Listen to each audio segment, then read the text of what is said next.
Residential elevators come in different types. A hydraulic elevator uses a piston to lift the car. These typically require a pit for the piston cylinder and an overhead machine room to house the equipment. Another type of elevator is a scissor lift elevator. These utilize scissor-like mechanisms to raise the car.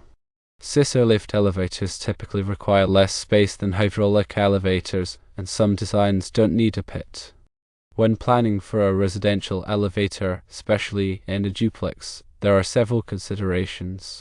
First, you must think about the space requirements. The elevator itself needs a dedicated space for the shaft that the car travels in.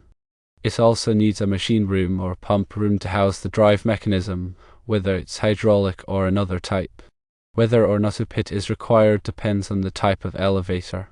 Hydraulic elevators often need a pit to hold the piston cylinder. However, there are newer pitless hydraulic elevators that may work. Elevators have significant electrical requirements.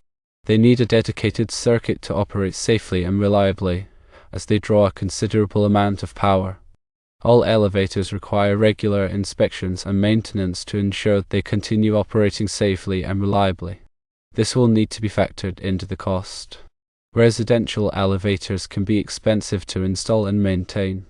When evaluating the plans you've been given, it is important to realize that without engineering input, the plans are incomplete.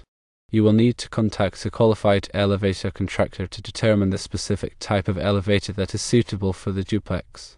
They will also be able to assess the structural requirements, space planning considerations, and provide a detailed cost estimate. It is also important to consider the long-term cost of ownership, including maintenance, inspections, and any potential repairs.